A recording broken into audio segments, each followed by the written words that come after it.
Welcome back to the F1 Sim Racing World Championship 2025. This is event 1 and round 1 is done and dusted. After 7 years wait, we went racing back in Melbourne and boy, it did not disappoint. Ismail Fassi, the Williams driver, going from pole to victory, his maiden win and Williams' maiden win in the competition after 7 years. It had a bit of everything. Today we go racing in China and Bahrain, but let's kickstart the show with a recap of what happened yesterday.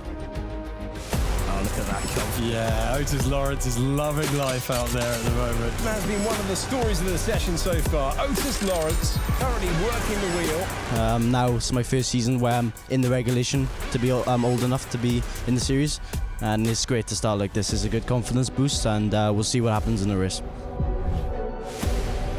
I just got my first ever pole in sim racing, so yeah, very happy, and hopefully we can convert it to a win tonight. But obviously everything could happen. This is a lot of talented people in here, so... And there's another opportunity. Will he get there? He's to the inside. He's going through. The rookie making waves. In qualifying was Lawrence. The rookie making waves in the race is Pookie with fresher tyres, with an opportunity. Remember when we used to commentate, we thought, 2 laps of action, that's an absolute thriller. What is going on this year? It was a chaotic race behind me. For me, I just had to manage the people behind me and the gap in front with Danny Beresney. I basically did that without much trouble, as it's very difficult to overtake here in Australia. Our top speed was very, very high. Fassi's going to have a great opportunity. This could be it. Fassi around the outside! Fassi goes around the outside! I was pretty much sure I was going to overtake him, as DRS is very powerful. I was on younger tires as well. Yeah, I just closed that gap using a little bit of ERS and pushing the tires at their limit, and yeah, made it happen. Beresney's chances of victory fade at the very end, and it's Lawrence who's going to be on the podium on debut. Can you believe what we've just seen at the end? The confidence has gone very far up. I wasn't expecting this pole and win on the same day, so yeah, very happy. And the man who started on pole is going to win it, but that won't tell you the story. What a performance for Ismail Fassi, who crosses the line. Fassi wins the opening race of the year, and Williams have something to smile about at last. Look at the emotion. That is absolutely extraordinary. One of the best races we have ever seen. Well, you see what it means to the Williams team and to Ismail Fassi. What a beautiful day. And I welcome back 2 beautiful guests to the show, Wow. Alex Jakes and Matt Gallagher. I thought we'd start with a nice positive vibe. Have you reflected on yesterday? Have you recovered? Are you ready to go for day 2? I don't feel like we've been off air. We're straight back to it once again. Not that I'm complaining, mind you. What a start to the season we had there. You know, the racing might not be real, but the emotion certainly was. And it was really, really, really special to see that out there. Great starts of the year, and 2 occasions again today for more action. Yeah, can't wait to get into it. Round 2 and round 3, China and Bahrain. Matt, you said 2 laps of action. Those days are gone. We're hoping for more of the same. It was just spectacular. It was. What a day. And I completely echo your thoughts, Alex. It doesn't feel like we've really been off air. We're back again for 2 more races today. But yeah, it was scintillating. I don't think anyone really expected just that much action. You'd think maybe they'd be a bit cagey into the first round. A bit of nerves. The rookies, maybe they don't. Yeah, we just had everything in one race. I hope it will continue. I hope we haven't jinxed it and we go a little bit slower today. But I genuinely think that we've got 2 amazing events coming up later on. And Ismail Fassi kept it interesting because even before in quali we talked about you're going to pole to victory. We see it so much in F1 sim racing, but he saved it right until the last lap, and that just made it extra special to see that attack from him. Yeah, he played his tactics to perfection, said to us on this very desk that he was confident on that last lap of getting the win. But confidence is one thing and delivering is another, especially when it's for your maiden win as well, and you know what it would mean to the entire team. You spoke about the difficult second half of the season you had last year. When you've been out of the points, when you need a response, when suddenly you've got that win within your grasp, if he'd not executed, if he'd been done for second place, it can slip through your fingers really, really quickly. So he did brilliantly to execute the tactics as he expected on that last lap. Well, he'll be top of the driver's standings, of course, and then with an extra point from having pole as well. You get a point for that this season as well. And there you have it. Look at the two Mercedes drivers right below Ismail as well, and some old guard up there. And in 5th spot at the moment, the rookie Otis Lawrence. Incredible from him, Matt, stepping in his debut season and showing what he's all about. And he will have learnt from yesterday a bit more racecraft and how chaotic the F1 sim racing is. Well, it's funny, we look at 5th place, and I'm sure Otis Lawrence probably would have taken that coming into the season. Yeah. But you reflect on maybe 4 corners from the end, and Lawrence was on for a podium. Yeah. So he lost a couple of positions at the end. I'm sure, again, as you say, learning those final few laps, racecraft in particular, it'll be an important experience for him. But yeah, what a great start. He was just oozing confidence, especially in qualifying. He's not afraid of the cameras. He actually quite enjoys it by the looks of things. And that's a really important thing. You have to enjoy this experience to get the most out of yourself. Haas, Scuderia Ferrari, which is a shock after. I know it's only one race, so I take that on board. But and Alpine as well. All teams are hoping to just send something, get a bit of confidence from that first race. But quite a shock there. Scuderia Ferrari, no points after the first race. Yeah, that's the big shock. That's the big shock for sure. They came in as one of the favourites. I think Red Bull, again, one of the favourites. And we didn't speak about Mercedes much in the broadcast yesterday. And look at them. They're at the top of the constructors. So it just shows the unpredictability that we saw in Australia. I fully expect Ferrari to bounce back. We heard some great comms from them. Barry trying to pick up his teammate Nicholas. And they've got a great camaraderie, the two of those. And I fully expect that to be an anomaly in what will, hopefully for them, be a great season. An outlier maybe. Okay, let's have a look at that schedule for today. Forever you can start putting your diaries, setting it up. 12:15 we will start the quali. Then at 3:15 we'll be back for the race, and then we head over to Bahrain. Just a short trip on the flight over to Bahrain for more quali and more race. And I love that. So it's action-packed day for Wednesday, and then of course tomorrow we'll be going to Jeddah. But out of these two races, I mean, in terms of that spiciness or quali, how important? We thought quali was going to be so important for Melbourne, going racing there, and that got thrown out the window. Is it the same for China and Bahrain? It did get thrown out of the window, but I'd say that, you know, that it was a real roll of the dice, that strategy that enabled both Mercedes to compete as a pincer movement. Of course, the first time that you do that, you alert everyone to the possibility. So everyone's going to be looking at a whole range of issues. I think that puts more of a premium on qualifying again, because I can't see the rest of the field getting caught out in the same way that they were yesterday. Yeah. Well, look, let's look at the track, Vijana, with Jarno Opmeer talking us through it. So a lap around Shanghai in China. Quite a tricky last corner to start off with. You want to carry a lot of speed onto your lap. A bit of a awkward line to start your lap. And then into turn 1, you want to carry a lot of minimum speed in turn 1. At the same time, not run too much distance. It's a very long right-hander and have to take a little bit care of your tire because the surface temps are going to spike up in real life but also in the game. So have to keep that in mind. Because turn number 2 is very low speed, so lots of time can be gained through there. And then we're gonna head into sector 2 already. Hairpin coming up, big braking zone with a very long exit actually, which goes through a flat out left-hander. That's fairly easy, but you have to set up the right-hander straight away afterwards, which leads into another long left-hander, double left-hander actually. So yeah, a lot of corners after corners after corners. Which means racing line is going to be crucial, minimum speed is going to be crucial, but exit speed out of that final left-hander is going to be crucial as well. Then we head into one of the most difficult corners on the F1 calendar, the long left-right-hander. Left-hander is very short, but then that right-hander is incredibly long. Don't want to run a lot of distance, but at the same time the exit is super long as well. So you want to carry the speed all the way down the straight for a good overtaking opportunity into the hairpin. Very, very hard braking zone. Probably one of the hardest braking zones on the calendar, if not the hardest.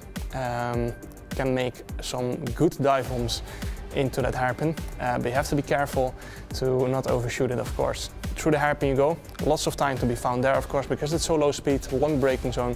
We're gonna go into the final corner on the track and a very, very difficult corner on the F1 game. Use sausage curb on the inside. Kind of want to put your tire just over that, but if you do it slightly too much, you bottom out and you get launched towards the moon. So lots of qualifying laps are going to be ruined through the final corner.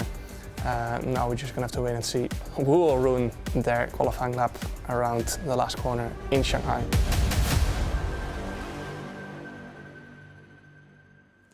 Really fascinating insight there from the Red Bull boys. But let's turn our attention to a different team. Williams at the moment sitting second in the championship after that incredible performance from Ismail Fassi yesterday. Ben Hawkins, the team principal, welcome. How are we feeling? Yeah, really good. Thank you, Claire. Obviously, yesterday was everything we could have hoped for, but it was just race one and there's still a long season ahead. So it's reset now and ready to go again. 2 races today. Is there a race that you think that you could excel in a little bit more? Because I was speaking to Ismail yesterday. He even said he was quite surprised at the performance. Yeah, I think I wouldn't pick a particular race today. I mean, you know me now, you're getting to know me, and I'd tell you the truth if there was something we weren't confident about, but we are confident in both of the races coming up today. I think there's always a chance you could see a repeat, but it's just such a strong grid and anything could happen, but we are confident and we think we've done everything that we could do. And it wasn't Ismail's strongest yesterday, so that sets us up for a good season and hopefully a good day today. And obviously it's not just the Ismail show. There are other drivers you've got, of course, and a really strong lineup. 3 really strong drivers. Any which one could be used? Yeah, so I think for Alvaro yesterday, that was as good as a win. Quali didn't go the way that we wanted it to. Won't go into the minute details now, but Alvaro to fight back from where he was to pick up points is as good as a win for us.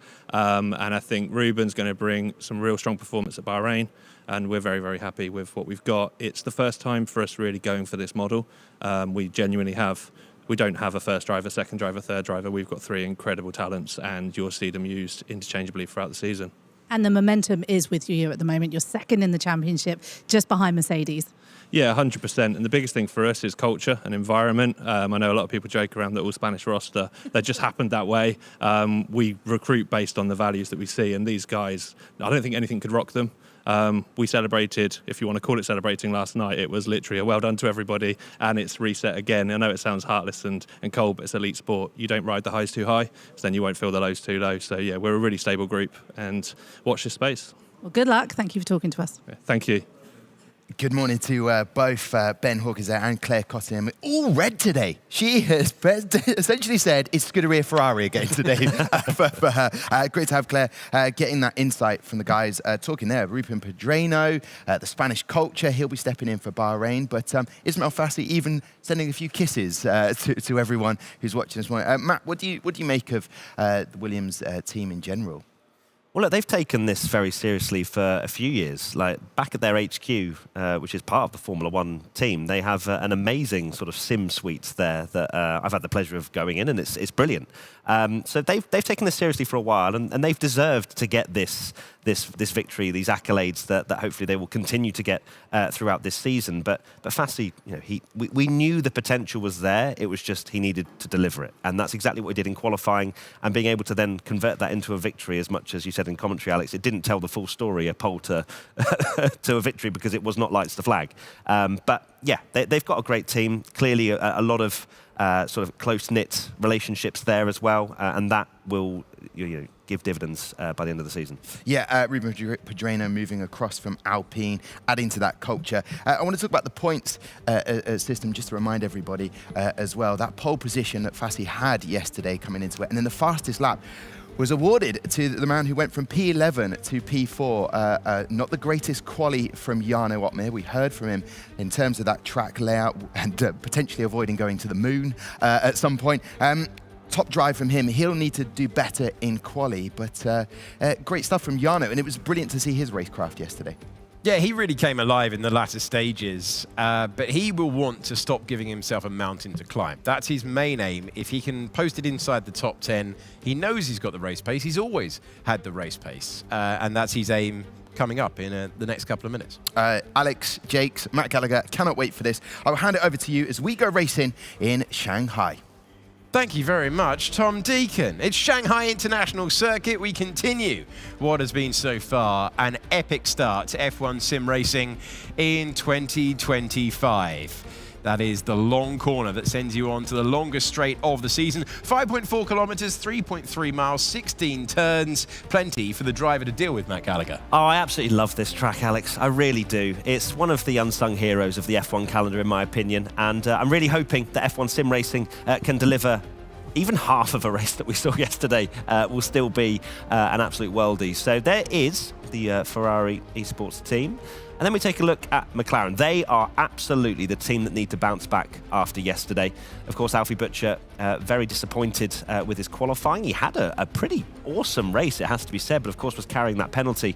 And then Lucas, again, he came through on that hard to medium strategy and was flying through at the end with the likes of Jarno Watmir as well. But he's going to need a little bit more if he wants to win the championship for a second time. And of course, Alfie Butcher just needs to build a bit of confidence, I think, in this new McLaren Shadow team. Of course, he said that he wasn't feeling the pressure, but you're going to a little bit. You know, the likes of representing McLaren, it's not an easy feat at all. No, it really isn't. A chance for a reset for everyone. So 2 rounds in the day as we move from Shanghai, then on to Bahrain. Bahrain always seems to be ever present on our calendar. Shanghai, it's come, it's gone. It's provided some incredible races through the years. A little bit of a wet-dry challenge, I remember, in yesteryear with Jarno Opmeer. So big opportunity if you had a good race yesterday to continue that momentum. A real opportunity to turn the page, certainly for the McLaren boys that you were talking about. Also Ferrari as well will not want another tricky day, another tricky round, because then begins to be a bit of a narrative taking hold. Yeah, I fully expect Ferrari to bounce back in this, today, the 2 races in particular, just purely, they have the speed, they have everything. It just sometimes doesn't go your way, and that's exactly what happened. Of course, Longue losing car control in the last couple of corners, getting a penalty for that, which I think was warranted. But as you say, Control, Alt, Delete, reset, let's go again, as we now, as you can see, enter Q1. Not expecting the most ferocious 5 minutes or so at the start of this session. Maybe a few intermediate runners, of course. They go out there just to make sure that their equipment is working, to make sure that everything is dialed in to their liking, and then we will get underway. It's a little bit of an installation lap, isn't it? Yeah. Like we'd see in practice, Formula One, in the real thing. Just not on intermediates usually in the real thing. Yeah, just not on the intermediate tyre. So drivers will pop out to make sure that everything is working, system check. They have been, preparing. The nice thing about being here and seeing the drivers go through the process, you're seeing what their day looks like so far. They're getting comfortable behind the wheel. Those opening day nerves, they will have dissipated. They go. Now we're down to business. So some of them trying to respond to a tough day yesterday, some of them trying to get that story going. Mercedes, one of the great stories of yesterday. Superb teamwork across the board, brilliant strategy, a return to form for Danny Beresne, and a stunning debut for Pookie. Absolutely. I think Mercedes showed that you don't necessarily have to be the favourites in order to deliver in this series. The fact that they got their strategy so right, that the drivers are so close in pace.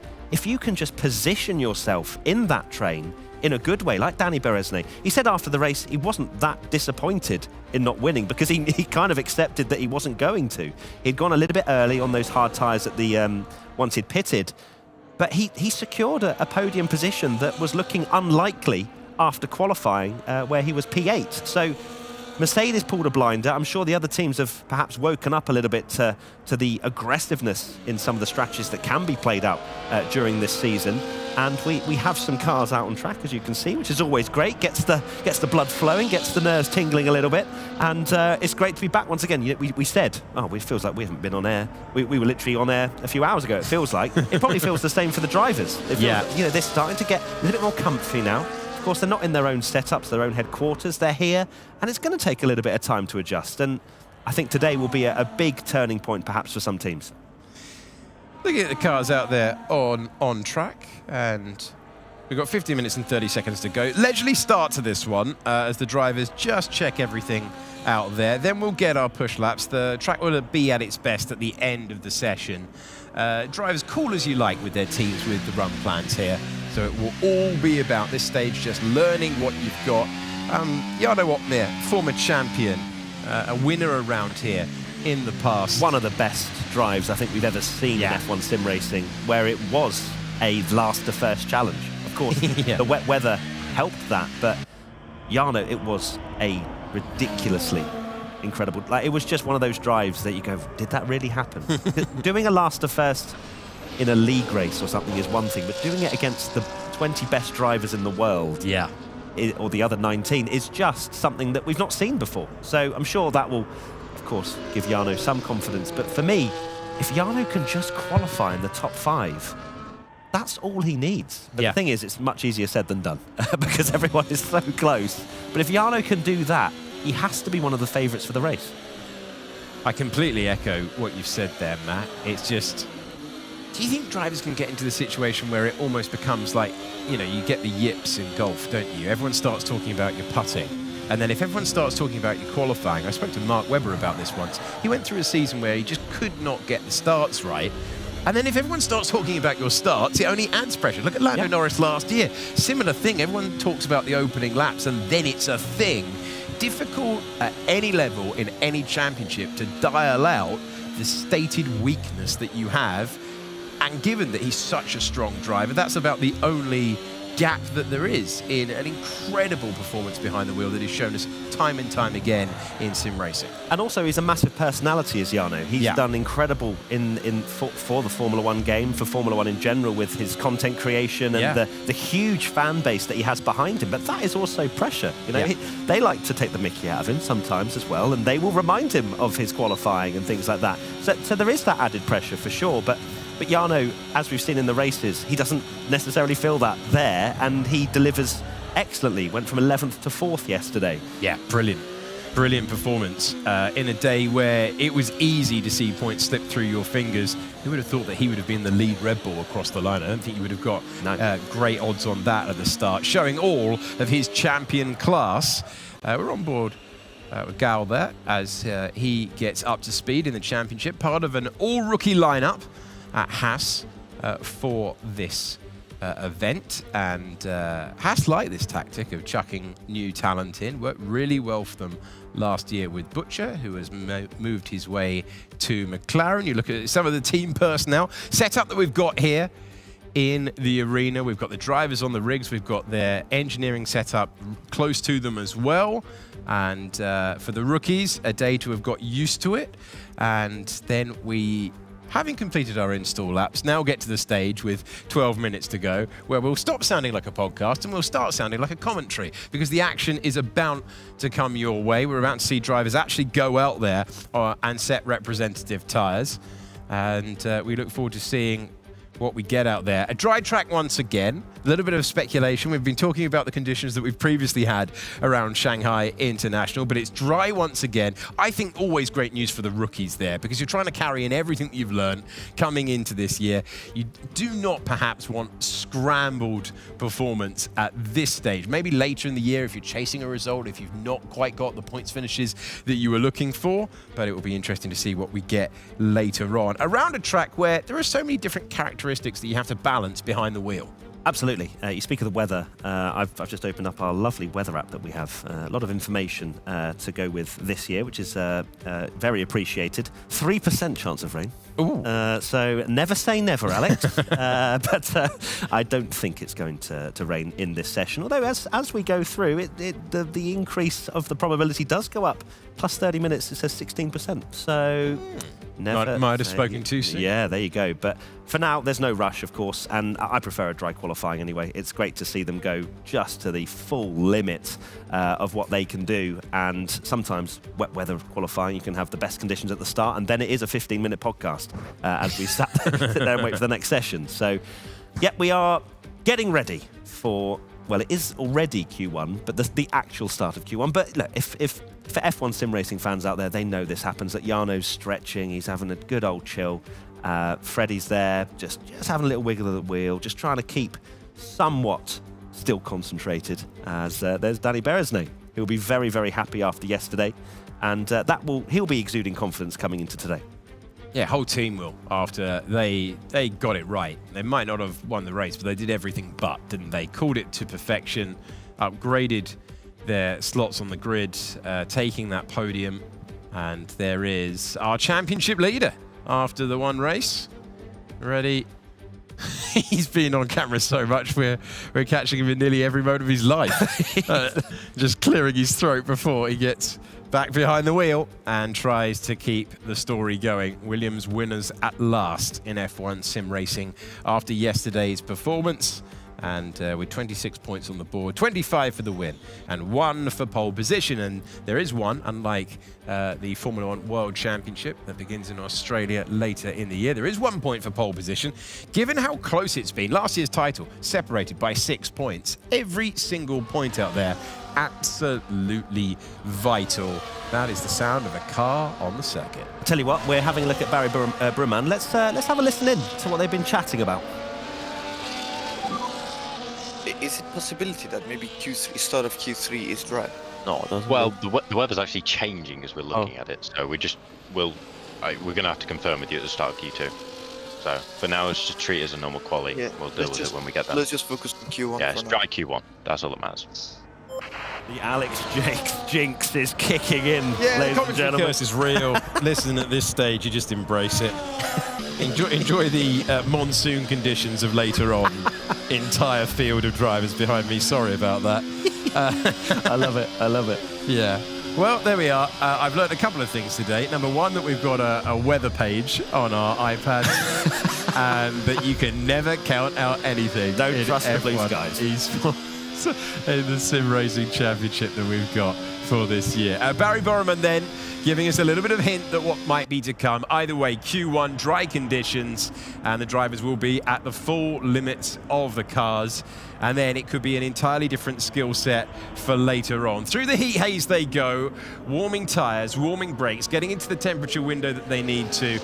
This is such an important corner. The hairpin, it is defining around this racetrack, and then a breather before another defining corner, because you've got to take great speed into turn 16, but it's risk and reward through there, because that is the key part of the circuit where you can invalidate your lap. Exactly. You know, Jarno Opmeer said that you may well be sent to the moon as well. It seems like that's a recurring theme, because I think Brendan said that about Australia as well. But yeah, you could be on such a great lap and then invalidate on the final corner, which will then invalidate your next lap as well. Of course, you wouldn't go for 2 hot laps, but you just have to be very careful, even prepping for your lap to not run wide. So let's see. Barry Brumman on a flying lap in the Ferrari. He put himself under a little bit of pressure in Q1 last time, yesterday.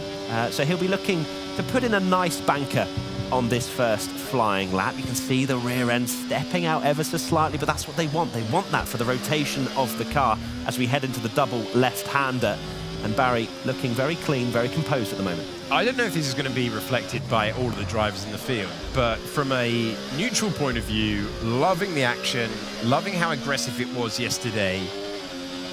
The way you have to drive the car in this year's championship build of game, it's so flamboyant compared to other years. You've got to drive with that oversteer, and with a hugely aggressive steering lock, makes it spectacular for us.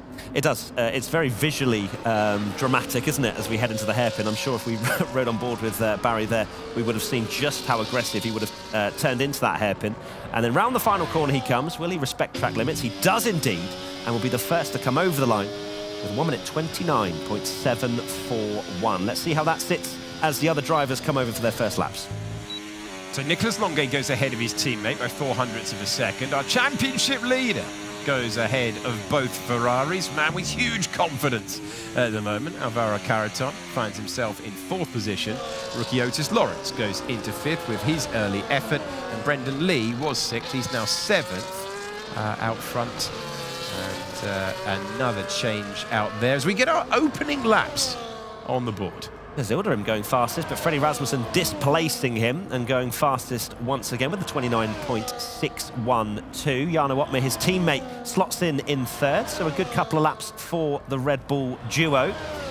Zilderham, of course, not racing yesterday. No. Tom Manley slots in P3. He was impressive, and I feel like he'll be kicking himself slightly with how his race ended. In the set, we didn't end in the sense of in the barrier or anything, but it just fell off right at the end because he was coming through with Jarno Opmeer. He was ahead of Jarno Opmeer until the very final stages, but wasn't able to slot in P4 like Jarno Opmeer did. But still showing some very good paces, Manley. Rasmussen, Azildarim, Manley, Opmir, Fashti, and then Butcher, Ronhar, Longay, Burramund, and Lucas Blakely, another former champion in this stacked talent of a field that we have for 2025. Just a reminder for you, the yellow flag that you see on the left-hand side can be generated by cars just going slowly off the racing line. So do not react to that like you would in the same way if you were watching a Grand Prix qualifying session. It's just the nature of the game, and no one's going to get penalised for setting a quick lap under yellow flags, despite those flashing LED boards. Rasmussen, the reigning champion, is the driver to beat. He's done a 29.6 as we get all parked up in the final sector and scatter our way through the field. Drivers coming back to the pit lane. We're on board with Thomas Gell, one of the rookies in the field for this year. And he got himself up and running yesterday with a 13th place finish after all of the penalties were eventually handed out. I feel like this is a good point to welcome Duncan Hoffland to the F1 Sim Racing Championship. Of course, has been part of... Oh, what beautiful. That was wonderful from the TV director. Within seconds, having a look at Duncan Hoffland. Of course, he was selected previously, but never raced until today. So this is his first race in this F1 Sim Racing World Championship. How will he deal with the pressure? How will he deal with this qualifying? Currently 16th. He'll want to improve on that 29.9. But I'm sure he's feeling great, nervous, and every other emotion in between. Yeah, I imagine a huge amount of pride as well. And there'll be a motivation seeing what his fellow teammate has managed to do as a rookie in the championship. As we bring you the music and we bring you a little lull in the action because we've got 3 minutes to go, but that is essentially run number one. And Freddie Rasmussen, after getting boxed out at the end yesterday, only a 9th place finish. Matt, he didn't finish as low as 9th in the entire season last year. Looking to bounce back and a great first run in Q1. Looking further down the order, it is very much a situation where we can see in the drop zone, we've got Hoffland, Josh Edu, Crozen, Danny Beresnay, one of the stars of yesterday, and Joni Tormala is currently in the drop zone as well in 20th position. Yeah, it's worth mentioning that it is a Red Bull Racing Bulls top 4, which is rather impressive to say the least. They want to stay there with Rasmussen, Azildarim, Manley and Opmir. And yeah, it's a bit of a lull now before we get underway once again. But yeah, crucial for Freddie Rasmussen to kickstart a better day today. It's mad to think that he started on the front row of the grid. You know, we spoke about this. I know Marcel, potentially off camera, was saying, look, if Freddie starts the season well, then this could be could be done before it's even begun. But of course, Freddie fell away in the race, and that's something we don't tend to see. So whether that's going to be the story of this season, it's yet to be seen. But Freddie once again showing that he has still got that pace around another track here in China, as we now ride on board with Istvan Pukki. Seriously impressive. I kind of sat there wondering if Pukki almost felt like he should have won the race, though, yesterday, as much as it was an incredible performance from him. It's a tough one, isn't it? Because you get into a situation where you're almost caught in between.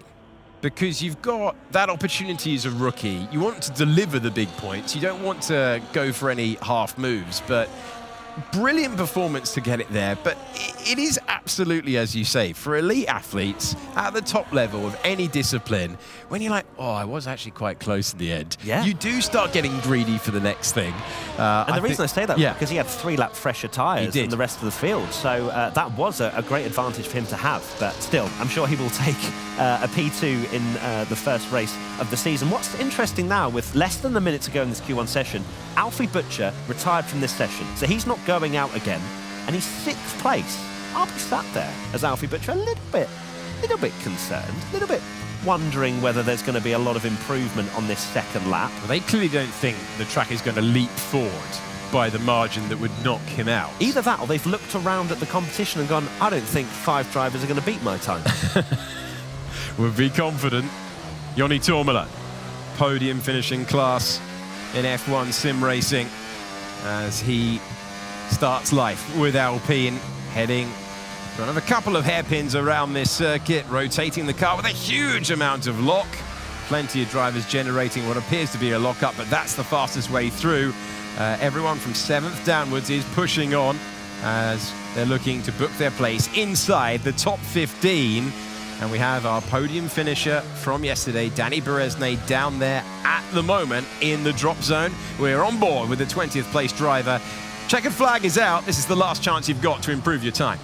Joni Tormler pushing very hard indeed, had his first lap invalidated, but that would not have been quick enough for any further than 17th position. Same for Danny Berezne, he did a 29.9, and that was also invalidated. For neither of those drivers showing a huge amount of pace at the moment. Have they got something in the locker for this final lap? Jarno Opmeer has finished the session as well in 4th. He is not going to improve. But from Ron Hard down, they're all going for another lap. Of course, they are using another set of these soft tyres, which they then cannot use as we head into Q2 and Q3. Here comes Joni Tormler. Brumand hasn't improved and stays 10th. That's going to put him under a bit of pressure as Longuet goes fastest. Where does Tormler go? Up to P10. That's going to put some pressure on Brumand as he's now down to 12th. Big lap from Joni Tormler, fighting the car all the way through turn 16. Alvaro Carreton gets to 13th. Josh Edu goes over the line and will play no further part in qualifying.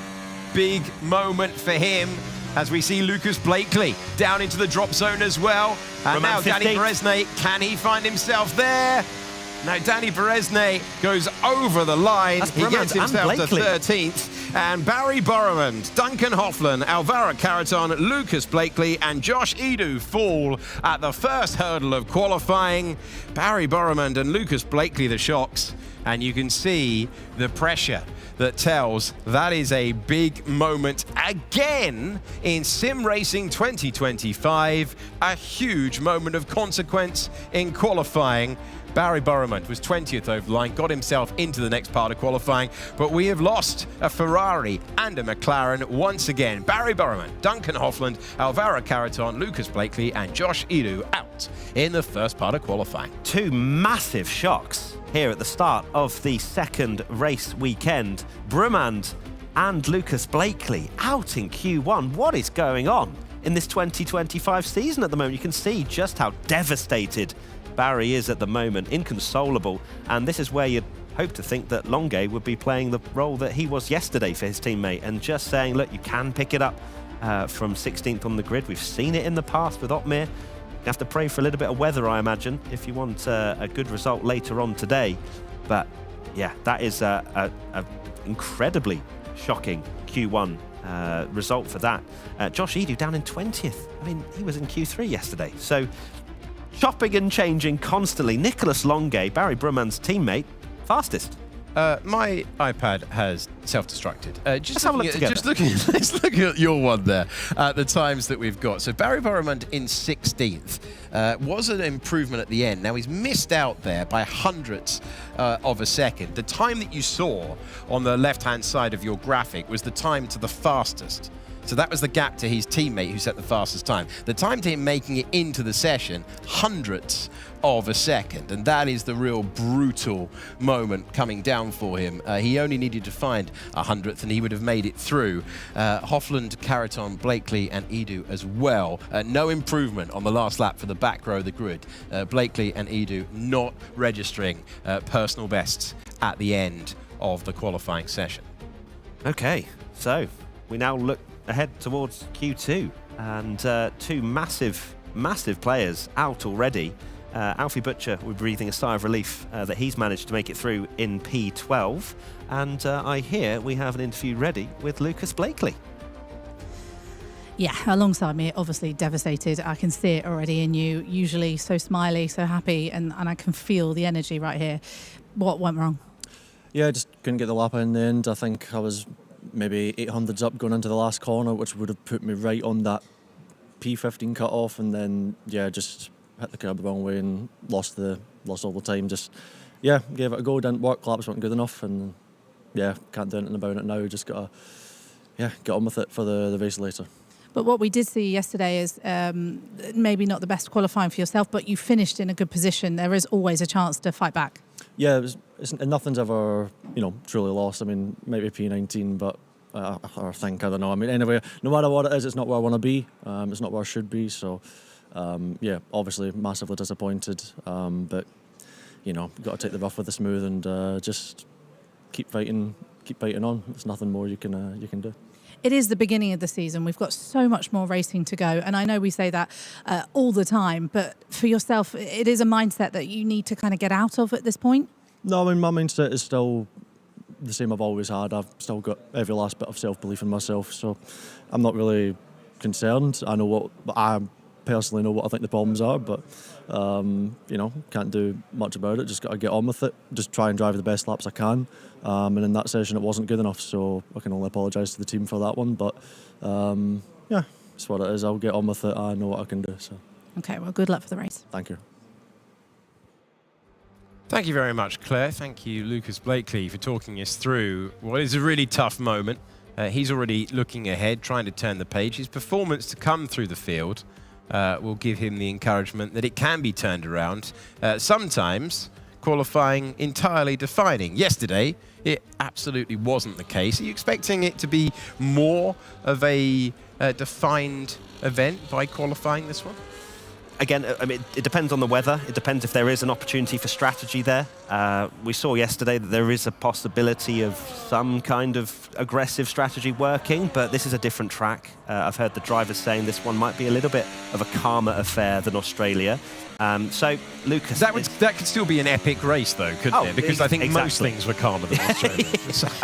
Every single race we've ever had is calmer than Australia. But yeah, it's going to be very tough for Lucas, starting 19th. You know, it's not even like he's a few further up with Brumand in 16th, and he might be able to pick himself up from there. He's on the back row of the grid.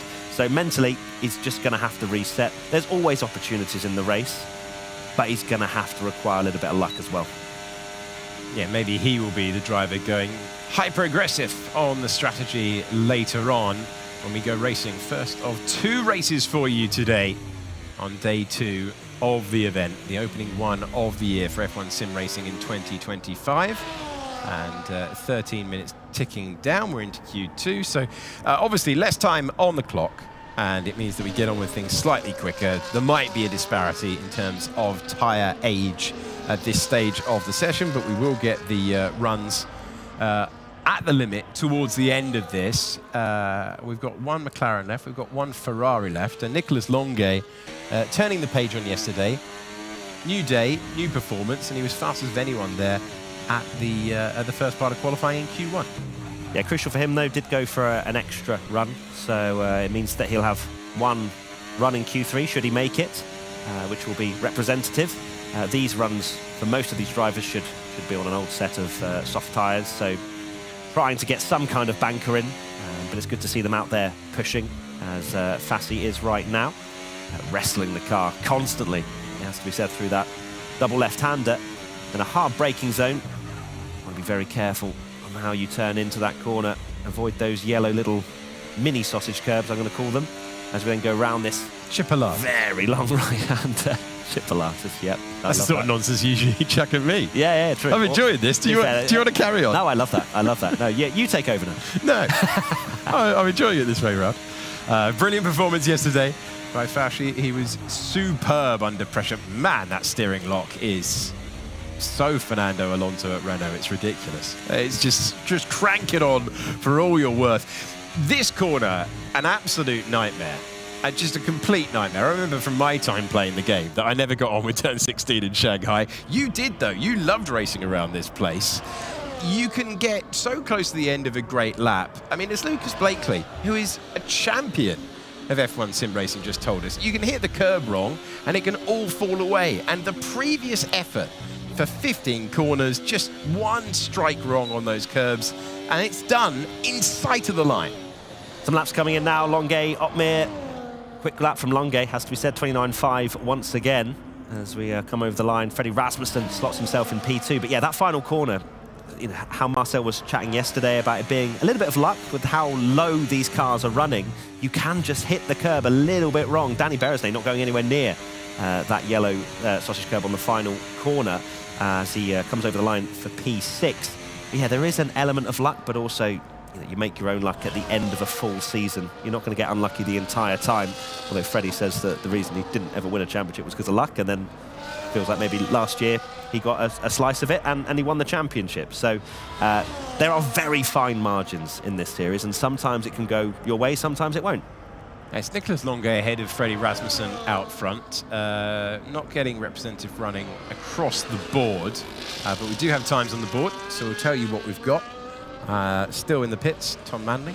We've got Crozen, we've got Butcher, we've got Tormala, we've got Lee, and we've got Zildarim, who was really, really strong in Q1. He will be hoping, in his first qualifying session of the season, that he can carry that all the way through as Thomas Gau, the driver that we've been on board with a couple of times in the Haas, making his way through. And he comes back to the pits. So Alfie Butcher is weaving away on an outlap. And let's hear how things are going for him in this session. Let's head out and get a run in. Now? Yep. Yeah, let's go now. Okay. Air on the side of caution. Yeah, I get you. Alright, let's... So communication, yeah, err on the side of caution, go slightly earlier, maybe the track a little bit empty, but that's a driver reflecting on not an ideal qualifying performance yesterday, wanting to show his true potential behind the wheel today. Yeah, interesting comms. You would, I don't know if you want to go into this at all cautiously, just purely because the margins are so small. You just have to let your driver go for it. That was a bit of a moment around the final corner, which will affect his run down towards turn one ever so slightly. Going to cost him some momentum across the line, but remember what Marcel Kiefer was showing us yesterday brilliantly with the analysis. Minor moments behind the wheel that's a moment. Can have that's also a moment as major effects on the timing page, and you do not want to be taking to the grass to get out of the way. Yeah, I think that was Fassi that got out of the way quite late, it has to be said. I wonder if McLaren Shadow will have anything to say about that, because that would have definitely affected Butcher's concentration at the very least, as he navigates that right-hander. At minimum, it was a distraction there. Yeah. Wasn't it? At minimum, it was a distraction. Unusual to see a driver take to the grass in that way. So sometimes, even when you go out and you play it safe, you're out of sequence with everyone else, and then suddenly you're starting your lap when everyone else is just peeling out for their outlap, and you saw the result of it as we make our way to the crucial direction change, really relying on confidence and rotation of the car, because every meter of acceleration that you take out of turn 13, you carry all the way down to the heaviest braking zone on this circuit, the defining hairpin at 14. Here comes Butcher then. One of the most important braking zones on the track. Heavy on the brakes, 100-meter push. Look at how aggressive on the steering wheel he is. Manages to slow it down beautifully. Now the final corner, how much does he take into this? Yeah, he really does attack the curb there. I think he'll be happy with that one as he comes over the line. Was waiting for the oversteer snap there, Matt, and it just didn't materialise. That was great speed when it counted. Third place for Alfie Butcher. And going early, will that pay off? This is the reason that he went early. He didn't want to get himself stuck in this kind of train, because dirty air does affect these cars, Matt. You can't be stuck right under someone else's rear wing. No, it's not ideal in the slightest. Here's a Zildarim. Was pretty impressive in Q1. There's a car pretty close to him through these first couple of corners, which wouldn't be the most ideal thing in the world for him, but he's pushing on all the same in the Racing Bulls car. Well, certainly not in the sweepers that are going to come when he's rotated the car through the hairpin. This is where you need the complete aerodynamic performance of the car. You need all the grip underneath you. I'm not sure I'd fancy being that close to the car in front. Doesn't seem to be affecting him at the moment. Game engine creating that dirty air, working the wheel. If anything, he's catching. He could, in a few moments, be way too close for comfort. Yeah, he's continuing on this lap at the moment is Zildarim, as he hasn't put a lap time on the board yet. So this is a crucial one. Of course, you've got the likes of Longe, Butcher, Otmir all on laps as well after setting pretty decent bankers in this Q2 session. I was speaking to Wilson Hughes, who he said he would like to be named as the GOAT, so I'll do that. And he was saying it would be around a 0.4, 0.5 in Q2. That's what he expects anyway. And then as we get to Q3, it'll be around a 0.1 or 0.2. Basically going racing at this stage. This is getting very close indeed with the Alpine ahead of him. And you'd have to say being held up slightly now at this point. So not the best track strategy in terms of positioning. but it's gone fastest. I knew that was going to happen. I knew that was going to happen. Well, it's unusual, but it worked for him. Azildarim to second place. His teammate Tom Manley directly behind in the Racing Bulls. Yeah, they've got another new name. Terrific. Thomas Ronha is a blistering lap from top Ronha. of the pile. Here's his teammate Brendan Lee. Couldn't manage to get through into Q2 yesterday. Looking to try and get into Q3 today. 12th fastest as he completes his run. Thomas Ronha, top of the pile at the moment. 29-1 from Ronha. As the Racing Bulls continue their strong form. This is Nicholas Longay in 5th place at the moment. He's shown good pace around this circuit so far. And he bails out of that one. And so he will go again on the final run. That's a massive statement from Ronha. This was, as Wilson Hughes would like to be called, the GOAT, told me before the session that he thought that would be pole in Q3. We've still got track evolution to go. So Ronha has put a lap time on the board that everybody else has to chase. As we now take a look at Pookie, who was so impressive yesterday, on a lap at the moment as he heads down this long old straight. And as he does so, I believe we can listen in to some of the chatter. Good lap done, Nico. Really good lap. I think if we just find the tiny improvement, I should be more than fine. Good lap done. 0.5, he reckons a tiny improvement. He'll be fine. And Ronha's put a 0.1 in. It's outstanding pace for this stage of the session. And Ronha really throwing down a big lap. In the drop zone at the moment, we've got Pookie, Lee, Tormala, Beresne and Gal. We've got, looking over his shoulder though, Jarno Opmeer does not want a repeat of what we had yesterday, out in Q2, wants the chance to post it in the top 5 and then show that prestigious race pace that he's always had. This year switching to the Red Bull team, and confident performance in the race yesterday for the opening one of the year. But the story of this session so far, incredible speed for the kick driver Thomas Ronha, our runner-up in the championship from last year, top of the pile with just one run to go in this second part of qualifying. So what I saw yesterday, which was quite cool to see, is different purple sectors for different drivers and slightly different setups. Forget that. Thomas Ronha's like, I'll have all of them. Thank you very much. Clear. And the, I'd say, if we're going to look at the gains where he's really excelled, it's the last sector. He's a 10th clear of anybody in that final sector.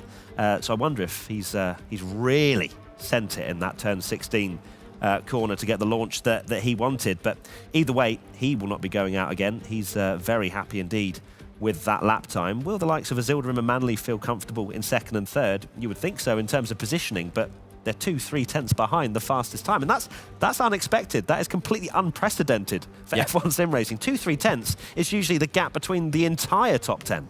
Yeah, that is a real statement, as you said, Matt, and it's intriguing whether we get a different sight of things in these final 2 minutes, whether it sort of goes back to the usual close gap. Either way, Thomas Ronha, he knows it's quick. He's chilling out right now. So everyone else is thinking about carrying on and looking for a lap time, trying to find that top 10. Pookie trying to continue the good feeling from yesterday. Said it was a little bit unexpected to be on the podium, but it was a great performance on debut in the Sim Racing Championship. Brendan Lee trying to score his first Q3 appearance of the season. Joni Tormala trying to do the same. Danny Beresne, after that superb tactical run to the podium yesterday, trying to improve. And Thomas Gal learning with every minute that he runs in the session as a rookie driver. Same will be true as Pookie, for Pookie out front. And then you've got Otis Lawrence once again, won that pace, absolutely searing. It's been really impressive so far, but can he deliver when the checkered flag is about to be waved as everyone fights for their own private part of the circuit? Winding up now, final Q2 moments, and really looking forward to seeing how this one unfolds. Jarno Opmeer, he has to make it through to Q3. He really does. He doesn't want to be doing another heroic drive like we've seen so many times with strategy. He needs to just put himself in the mix. As we ride on board with Alfie Butcher, who was unbelievable last year. A race winner at 16 years old. Of course, he's now not even the youngest on the grid, with the likes of Otis Lawrence now joining. But still, not a lot of experience, not a lot compared to the likes of Freddie Rasmussen. But still impressing all the same last year. He's going to have to pick himself up from yesterday, and he's trying to do that at the moment. He's improved in that first sector, as you can see. If you're wondering how is Alfie doing on his lap, look at the top right. You'll see the time ticking away, but as he goes through the sector times, you will see whether improvement or the fact that he's slower on this particular lap than his fastest one. He continues on. Right, left-hander ahead of us. You can see that he's up, and he's going to have to be up because you're never comfortable if you're in ninth position at this stage of Q2. Pukki, Lee, Tourmala, Beresne and Gao behind. And so he's looking to extend his advantage out there, track at the best that it's been at all day long. Step forward or risk the exit is the point as he sends it to the hardest braking zone on the circuit. Braking down, rotating the car, and then how much is he willing to risk in the corner that caught out his teammate? Little bit of hesitation on the throttle, but it's clean through there. Alfie Butcher to the line. Alfie Butcher to fourth.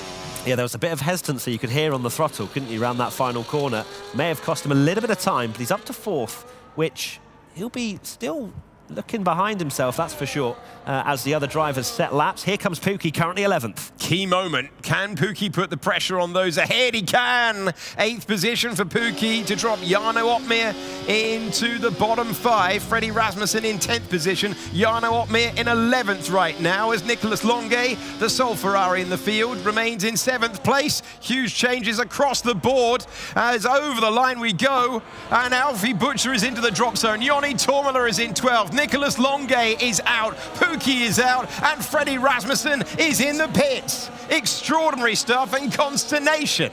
Consternation between the teams. The murmuring turning into shouting. And once again, qualifying has turned out a huge shock. Freddie Rasmussen, our reigning champion, out in Q2.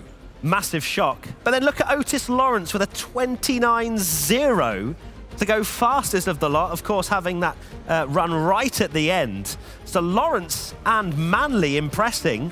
On the other side, as you say, Freddie Rasmussen down in 15th, Longuet as well, not improving on his final lap. Alfie Butcher was 4th when he came over the line, finishes 11th in that session. But crucially, if we look at the more positive stories, Jarno Opmeer making it through to Q3. That'll be a confidence builder. But he looks to the side, he looks to Freddie Rasmussen and goes, wait, you're not with me? Yeah, absolutely incredible end there, where it felt like it was just press refresh and we got an entirely different order over the line. Flurry of late laps changing things, and it means that we have Alfie Butcher, Joni Tourmala, Nicolas Longuet, Esteban Pukki, and our reigning champion, Freddie Rasmussen, finding themselves out. And, well, once again, incredibly tight margins. The difference between making it through and heading out 0.02 of a second. The time's on your screen.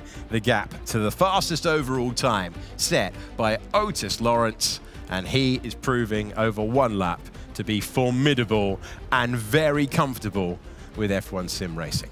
A big discrepancy as well between the drivers. This is massive compared to what we usually see. Half a second separate, I mean, when you actually say it, half a second is nothing, but half a second in F1 sim racing is massive. And to see Freddie Rasmussen down there in 15th, and also it kind of shows a little bit perhaps of the expectations of the team. And when I spoke to Wilson Hughes from McLaren, him thinking, yeah, it's going to be a 0.1, 0.2 for pole. It was quicker in Q2. Let's go to our interview where Claire Cottingham has Nicolas Longuet. I do indeed. Tough day already for Ferrari, for you and both your teammate, unfortunately. Can you just talk us through your qualifying session there? What happened? Where were the kind of issues that you had? I didn't really have any issues. It's just I couldn't place myself in the train to do the quali lap, and everyone that was just following each other then managed to do like a really good lap with the slipstream, and not having that is basically impossible to then qualify in the top 10. It is what it is. I guess we just have to, I don't know, work from it and move on.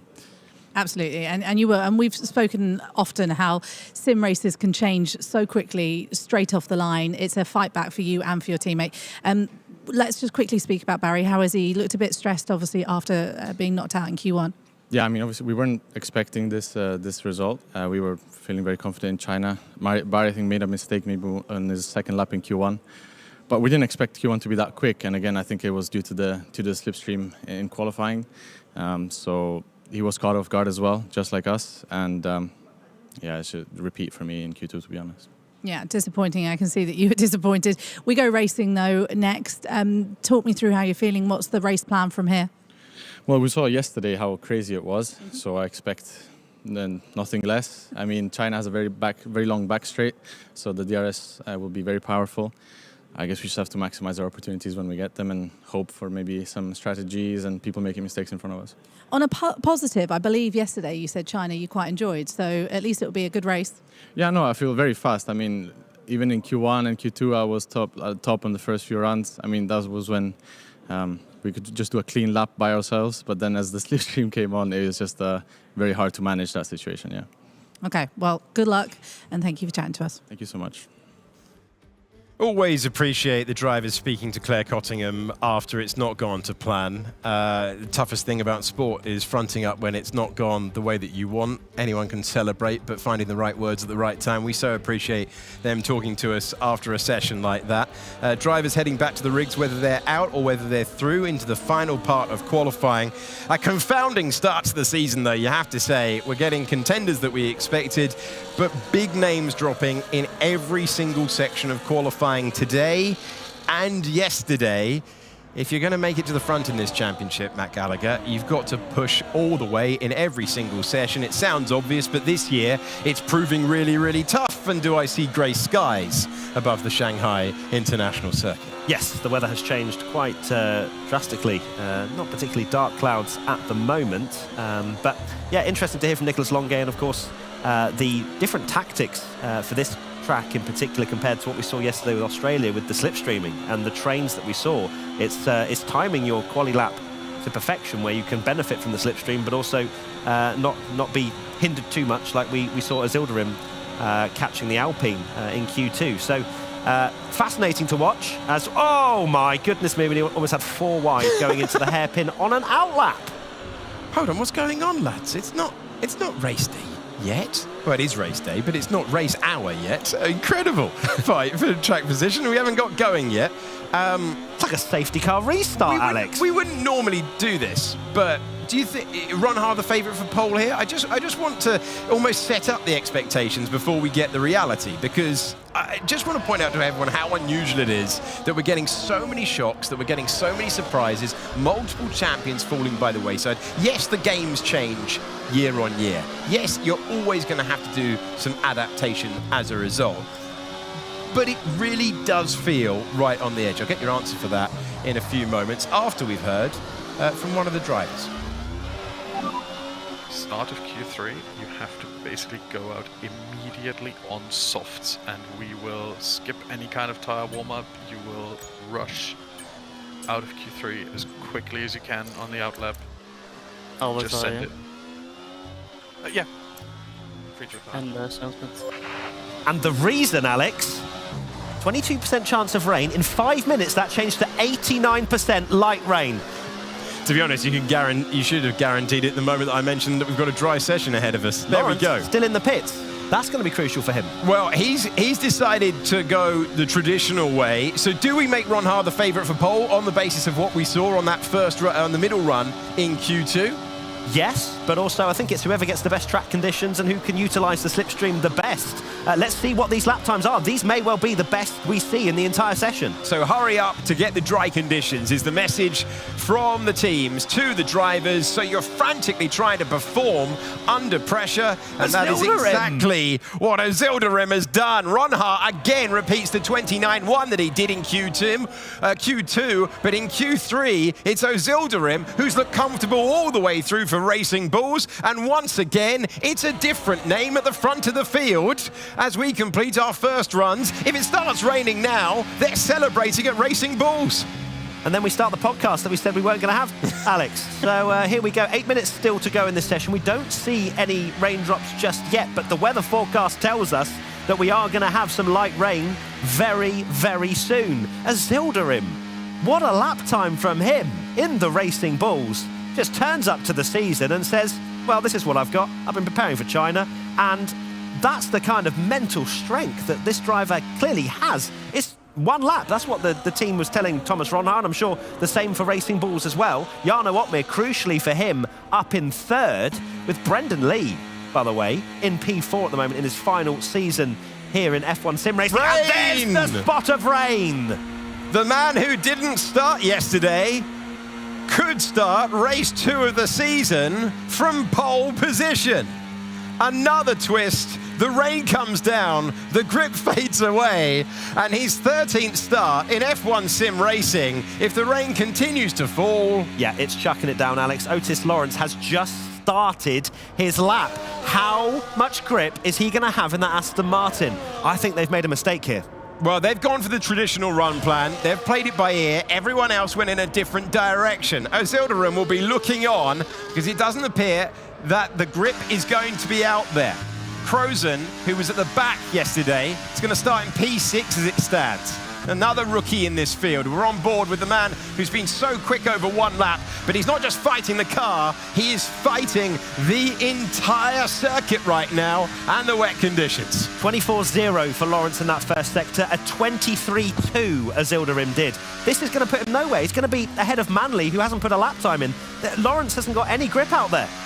Well, they went for the traditional run plan. Everyone else reacted. You heard the call from the kick team to Thomas Ronhaar to get out there and get the job done. And this is why the weather has changed and so has our order. A complete roulette wheel of a championship. We're going to get another first-time pole position taker. Ozilderim's 13th start is going to be from the front of the field.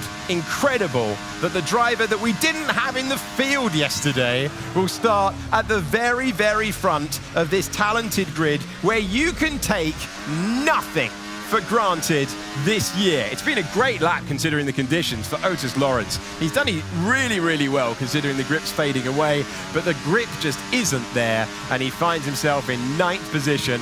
The run plan was not the right one. The weather forecast was correct, and the first runs have decided everything out there. Racing Bulls at the front of the field. Pole position for the Turkish driver Yılmaz Ozilderim, celebrating a maiden pole position in F1 Sim Racing because no one can improve in these wet weather conditions. Ronhaar did what he did. He replicated the lap time from Q2. Ozilderim took a step forward, and his reward, Matt, is pole position. What is happening this year? And whatever is, it is amazing to watch. Of course, there won't be these final laps due to the conditions, but Ozilderim's lap time is still right up there anyway. It's not like he's lucked out maybe with Kevin Magnussen in Brazil. This is a legit lap, not slander, just saying, some might call it luck. Ozilderim, that's a fantastic lap, and he's beaten the other drivers out there who also had one shot. I think I also want to mention the two rookies at Haas, 6th and 8th. Yeah, great Haas turnaround. have rolled the dice again and gone, oh, we've got two fantastic rookies on our hands again. Well, especially to find yourself at the very back and, you know, it's a gut punch. All of these drivers take pride in their performance. We were talking yesterday about all of the ludicrous hours that you have to put in. To come back the next day and to post it in Q3, excellent work. You don't get that opportunity unless you've performed for the rest of the session, and they've taken their chance. As you say, that has turned into a one-lap shootout. You have one Racing Bull car in 10th. You have one on pole position. We have two unexpected pole sitters at the start of the year. We're having champions fall out of contention in Q1 and Q2. It is epic so far this season. You can't take anything for granted. It's all got to be hard fought and hard earned on the racetrack. And it's now so wet out there, DRS has been disabled. Tom Manley's going to be kicking himself ever so slightly. One, obviously, because he's down in 10th, but mainly because he invalidated his lap time. He would have been up there. He would have actually been starting from 4th on the grid had he not invalidated his lap. He did a 29.314. Of course, you have to factor in maybe a bit of advantage you might have gained through track limits extension. But Manley now just out there to set a lap on the intermediate tyres, giving us something to watch as we wait for this session to count down. But yeah, a brilliant lap from Ozilderim. Ronhaar's right up there as well. Enter Jarno Opmeer in 3rd. He's going to be fancying his chances at a victory later on today, as we know just how good he is in the races. And then also, you know, it's worth mentioning, of course, Fassi yesterday Azildarim today. Fassi's up there in 5th, our championship leader. Yeah, good point. Has We've barely mentioned him because of the shocks that we've had here. So what a turnaround. Brendan Lee, yesterday, out in Q1, finds himself 4th on the grid. Man who is retiring at the end of the year, will be going full send. Thomas Ronhart, our favourite for pole, but then totally different equation. And Azildarim, he delivered. As we continue on with Tom Manley. There is time still on the board. If you're just pressing play, we started this session in the dry. We're finishing it in the wet. It was a 1-lap shootout as we've now moved to inter tyres. And my word, what a twist. What a story. What a season we're having. Feels like yesterday set the tone. Feels like it's just going to continue all year long. Tom Manley going out there. And it's worth going out there in these conditions, just on the off chance that this continues later on. If we get inters again, this is a sighter. Take every opportunity you can. Brendan Lee's just having fun. Look at the drifting round there. It's brilliant. He said he was going to put on a show for us this year, and this is exactly what we want from him. Oh, don't go in the pits, Brendan. Oh, what a slide, though. What a drift from the 2-time champ. We wanted another lap of that. Half champion, half comedian, that man. Loving his work so far this season. And Tom Manley continuing to run out there, wondering what might have been. That is the nature of this championship. It always will be. Well, a slightly different qualifying session for you there, but another new name at the front of the field. For the first time in F1 sim racing, Azildarim will start from pole position.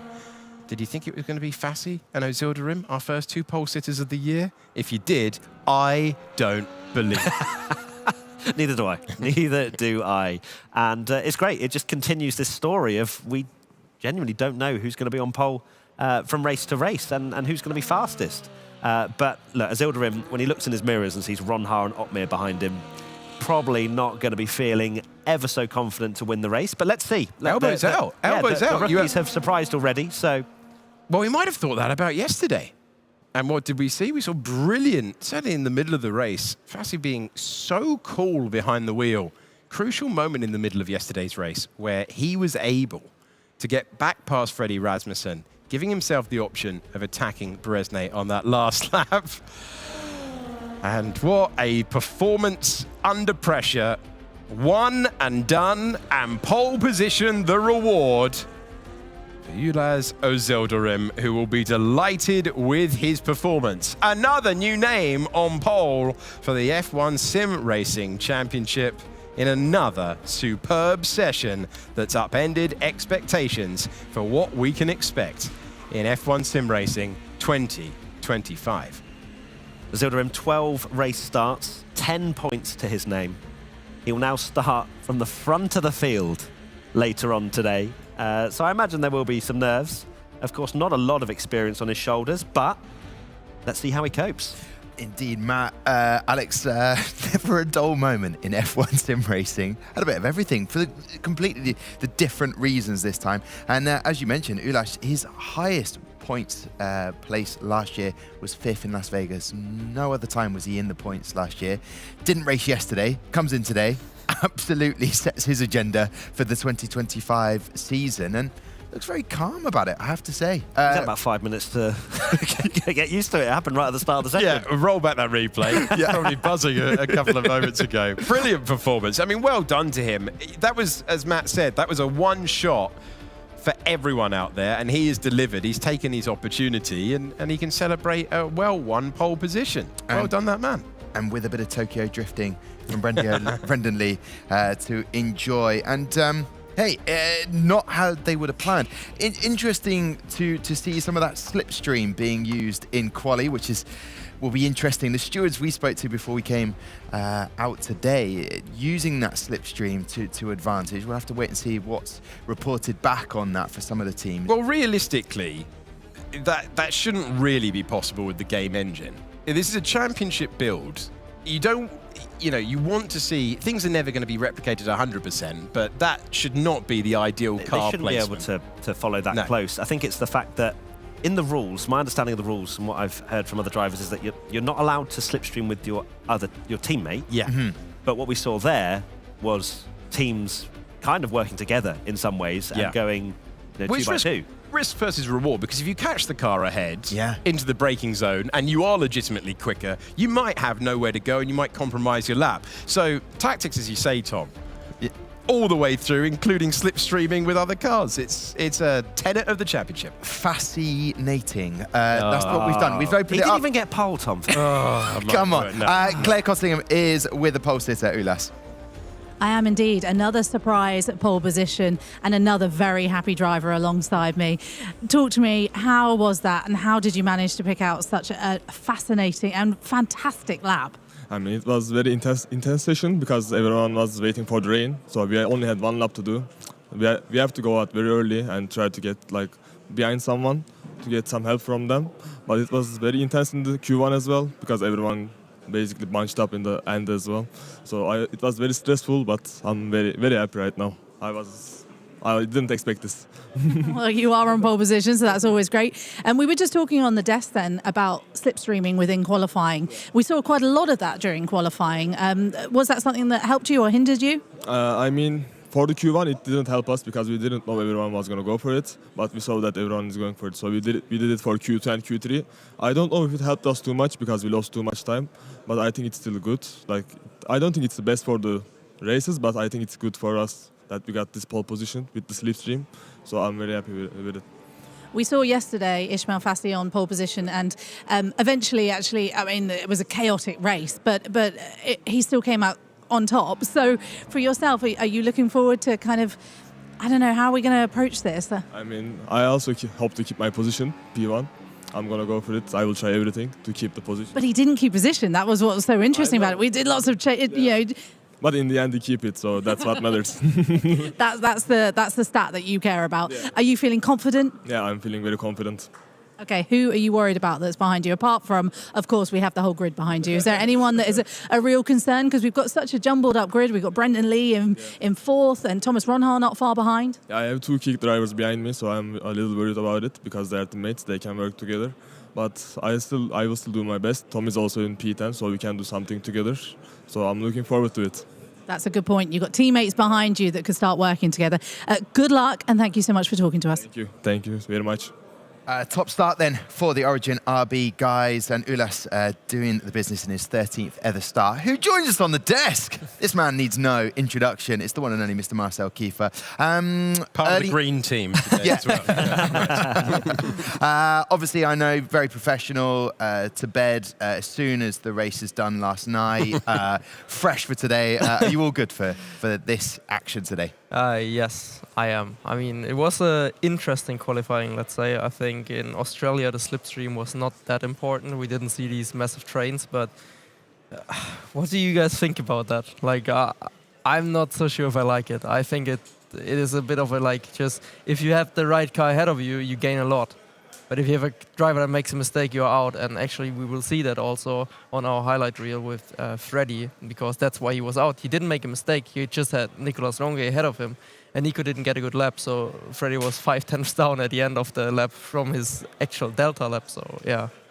Well, I want to see this because, I mean, you look at Freddie starting in P15. I mean, Barry Brumont misses out by 100th to Joni Tormula to get out of Q1. And then you have, like, Alfie Butchermeat, 200th off Danny Berezny. But so you're saying and suggesting for those watching that it's about which driver you pick your battles with, who's in front of you, Marcel?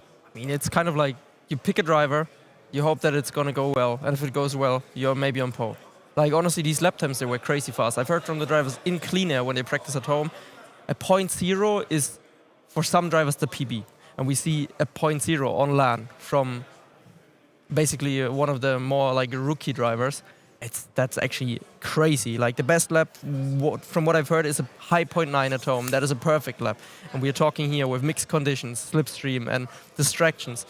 A low 0, and it wasn't even the final run. With slipstream, I think we would have maybe seen even a 0.8. So it's actually crazy how much this actually affects. Marcel, I see the point that you're making here, because we always get the slipstream at places like Monza, right, and maybe Baku when you have the straight there. We don't really have this a lot when it comes to Shanghai in qualifying. I think it's obviously the back straight fine. You can, but obviously the teammates aren't allowed to do that together, so they picked their other driver to go with. But I think it's the fact that it was the entire lap they were essentially very close. I mean, there were trains. There was like quali trains. It wasn't like a single qualifying. They were all just following each other. And I feel like in this year's game, maybe it looks like the dirty air is not as strong and powerful as the slipstream. So that's why I was surprised that they didn't lose more time in the middle sector, especially when you were following Ulas. He was closing up to, I think it was Josh in Q2, like massively. He had slipstream in the S. He was pushing him over the line in the end, wasn't he? So Marcel Kiefer, if you weren't joining us yesterday, former F1 sim racing driver, is also our analysis expert. We'll be bringing it from the pad in front of you. What have you got for us, Marcel? So the first thing, which is very interesting for the fans out there, when the drivers are pushing, they're actually at the start of the straight, the first start-finish straight, they're positioning their car on the right, because we had it also yesterday in Australia, but if they position their car in this area of the track, the car will bottom out and they will lose a lot of lap time. So that's why all of the drivers, you could see them at the beginning of the lap, they are positioning themselves on the right, which is not the usual racing line, but because of how the track and the setups work in the game, they just have to do this. Then we have another driving kind of side of thing. If you pay attention to Nicolas Longue's steering wheel, in the hairpin, they're going full Alonso lock like crazy every single time. They have to do it to slow down the car enough and still make sure that they carry the minimum speed throughout the whole corner. We had another incident which I think should be penalized. That was in Q2. This is why Marcel's on. He's now giving the stewards something to look into straight away. Like I would be surprised because Ismail is looking behind and he knows that there's a car coming. It's actually Alfie Butcher on a hot lap, and he's basically blocking the racing line. He's still reacting, going off, but look, the damage is already done. There's nothing to be said. Like, this is a slam dunk penalty, even if he would be on pole. In my opinion, you can't argue against that. Even though he didn't do it intentional because he just came out of the pits, he still impeded, and it actually ruined Alfie's first run. And I know how much pressure it puts, especially on a grid like this with the slipstream train. You know, you have maybe one shot, and Alfie even had this whole lap without slipstream. So he basically had a double disadvantage. It's less forgiveness as well for the drivers here in this sim racing championship because you have a track map. Like you can literally see who's around you on the circuit. And I mean, you also have the engineers. The engineers usually keep track of what's going on. They have a live update of cars coming. They should make them aware, like there's a car going around for a flying lap. Maybe they just didn't realize that, or maybe they were sleeping for a second, I don't know. But anyways, here you can actually see the slipstream effect and these trains. That was in Q2 when Thomas Ronner already did a 0.1, which is crazy. Look at these gaps. But he managed it perfectly. He wasn't too close, he wasn't too far, and he just benefited a lot. Huge improvement. You can even see he's still gaining lap time just because of the slipstream.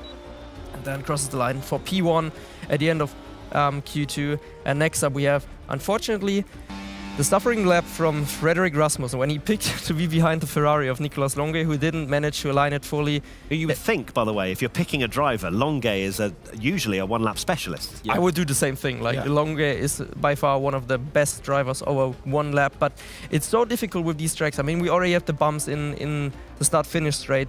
Also, they said in turn 1 you can bottom out if you hit the wrong line, and you can actually see that here with Nico, that his car is kind of drifting towards the outside, whilst Freddy is actually managing to close in. But you can see the delta in the top right. He's losing more and more also here. He's getting too close, already 1.5 tenths down. Then next up, 3.5 tenths going into sector 3. He's closing in again. Nico's just not getting the line right. And at the end, it's 5 tenths, and Freddy just decides there's no point in completing the lap, so he went into the pits.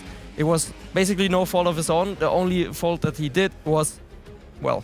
Would you say he started the lap a bit too close to him, though? If you're...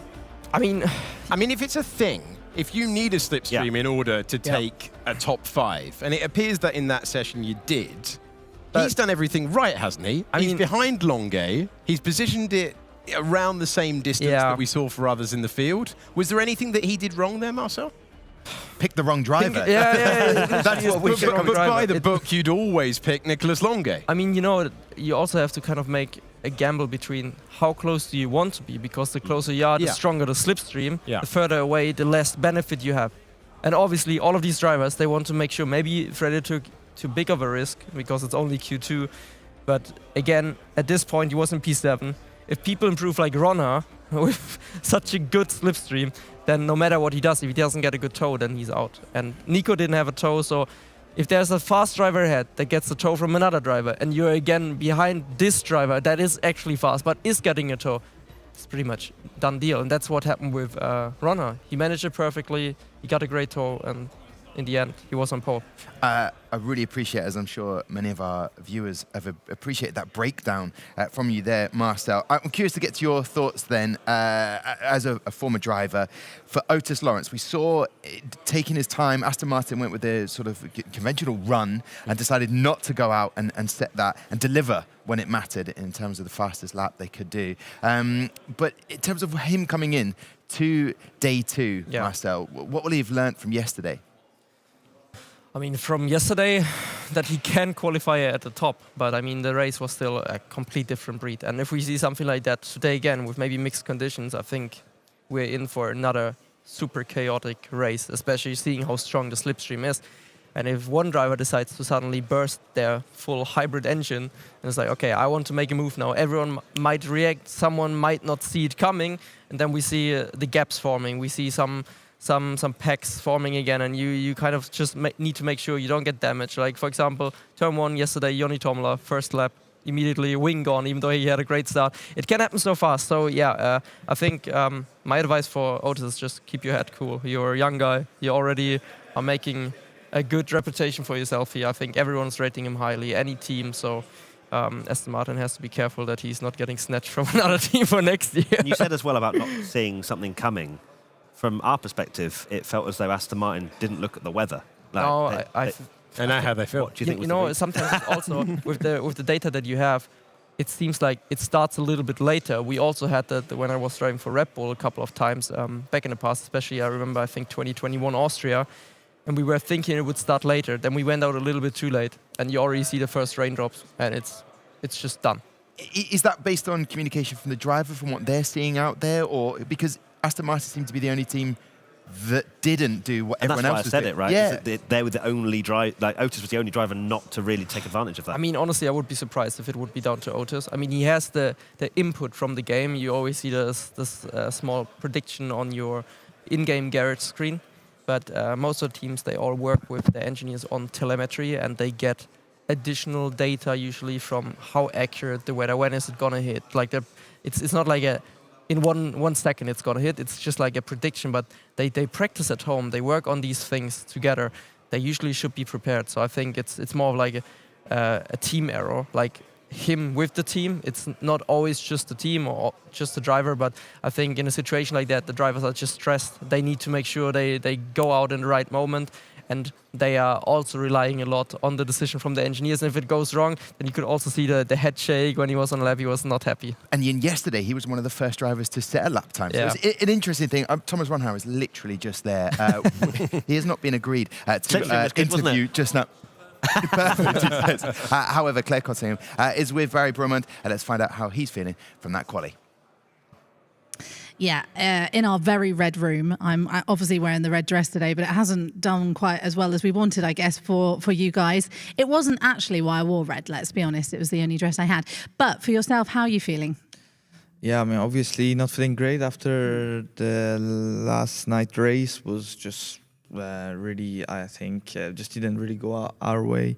We made some mistakes and as a team, and then it cost us some points. And then coming today, quali performance, I mean, it was quite weird because the lap I did should have been quite easily through, but obviously with the tows going on, we just saw it today that you can actually tow like a karting championship. We really got cut off, and you just gain like 1.5 tenths, 2 tenths for just absolutely no reason, and that really was the reason.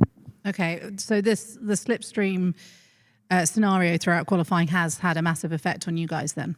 Yeah, because obviously we were not thinking you're even allowed or you can even do that. So when we just came here and then they said and teams started doing it, so it's not really ideal. But I guess because if you planned it for 2 months, you want to do that, you need to choose a different setup. to just practice it, and we were not doing it, and then we just came into the session, and we saw like a pole position was a crazy lap because of that. Have you felt that there is a little bit more pressure on yourself after winning the Constructors' Championship last time out, that you feel that this time around, if you don't win the drivers maybe, or is it a team mentality thing, or has it just been bad luck so far? No, I don't feel any difference from last year. Obviously, we always as a team go to the season and try to do our best, but till now it's just not going well, as we can see. But it's only 2 races. I'm just trying to recover from that, and hopefully we can just start getting a little bit more luck and a good placement for toe. It's only 1 race so far. We've still got another race to go. And we saw yesterday that there was such drama within the race, and people were out of position, and that everything can be fought for in a sim race.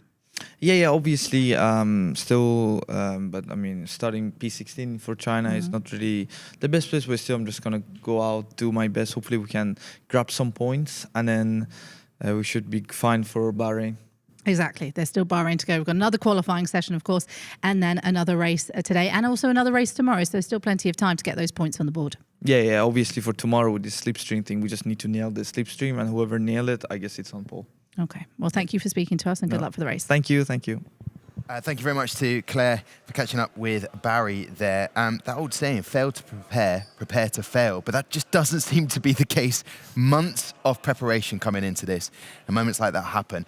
Marcel, talk us through, in terms of a split screen maybe, with 2 drivers and what was happening out there. Yes, so we actually prepared a lap between Otis, who was too late and was already in the rain, compared to Jarno, who was in the train. So on the right we have Jarno with a P3 performance, and you can see the car ahead. He left quite a nice gap compared to what we saw from his teammate, for example, but actually he's closing in already. Whilst Otis, he doesn't have any sort of slipstream. You can see he's fighting the wheel, he doesn't get the traction down. There's already such a big gap. Jarno's already past the Pirelli board, whilst Otis is just trying to navigate and stay on track. Now into sector 2, you can also see the wheel flick again in the hairpins. Usually slow speed sections, you will see that a lot, that the drivers are just having to throw in the wheel. Then also super bumpy, left, right, in the middle. You can see the car bottoming out a little bit for Jarno there. Need to be careful of the curves on the inside. As well there, it's quite tricky to get the power down, but they are both doing a great job. Jarno obviously has way more grip in the dry conditions. So for Otis, it was already raining. Even though it's looking dry, it's not dry anymore. There's already raindrops falling, and it's impossible to just put on a competitive lap time. And now you will see Jarno actually close in with the slipstream. This is, I'm not a fan of it. I don't know about you guys, but I think we had it in the past. Drivers were complaining because we had back then that teams were sorting out a slipstream with each other. Now we have this situation. I want to see the best drivers in the world going flat out without any sort of stuff like that, where you need to maybe be lucky that the car ahead is getting a good lap and you're getting a good tow.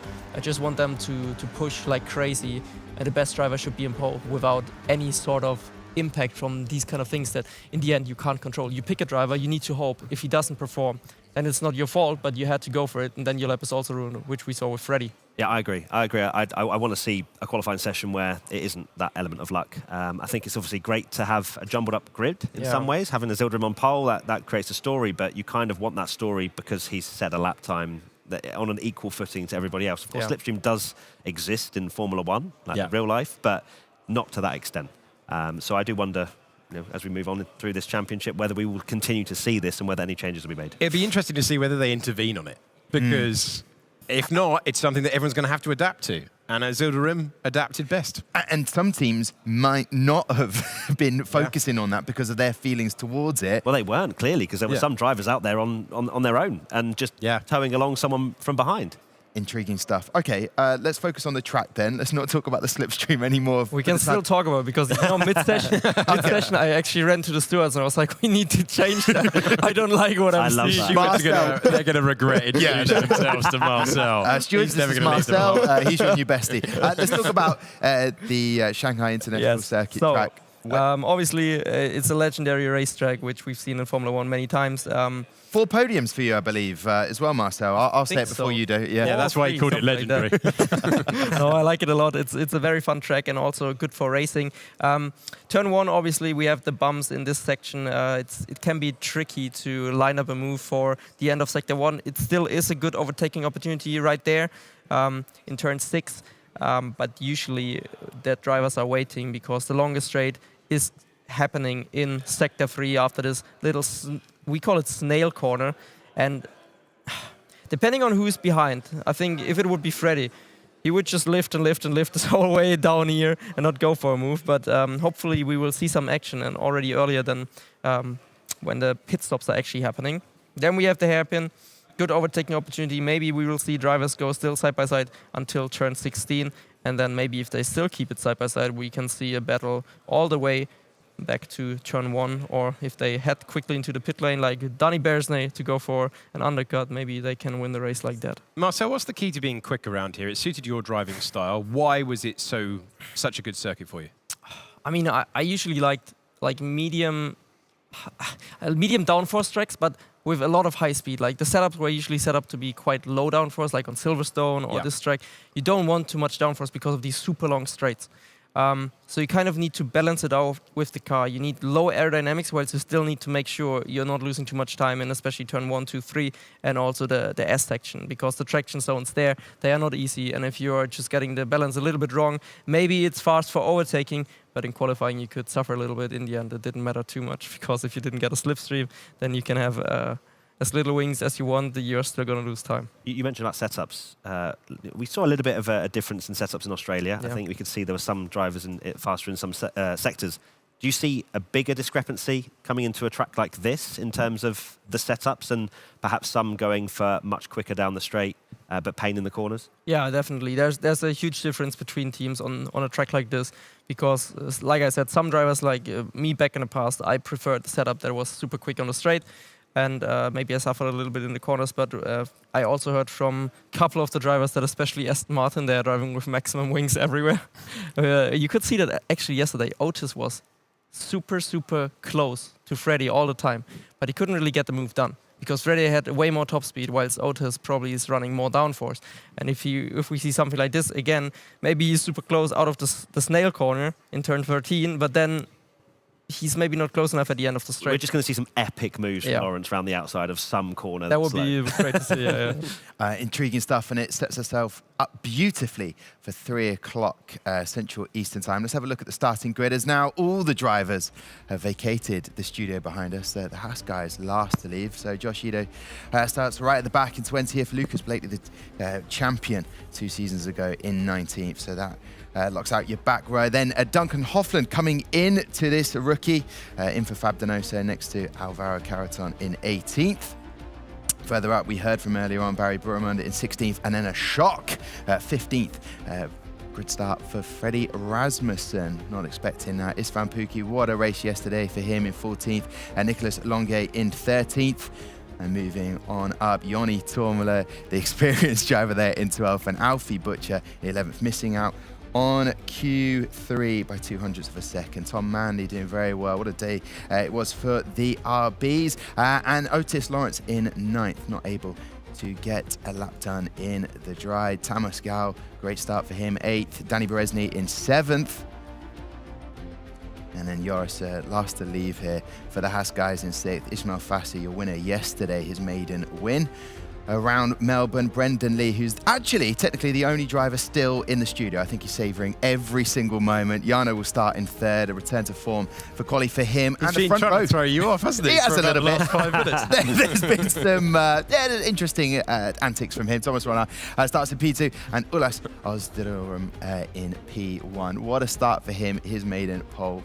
And there we are. We're set up perfectly. We've discussed all the big talking points. What are you going to do between now and 3 o'clock when we'll be back for Central Eastern Time? I'm going to limber up for another epic, because apparently all we get is epic sessions this year at F1 Sim Racing. Dry ones as well, mate. Alex James, Matt Gallagher, Marcel Kiefer, and to you guys, we'll see you back here at 1500. Can't wait for it.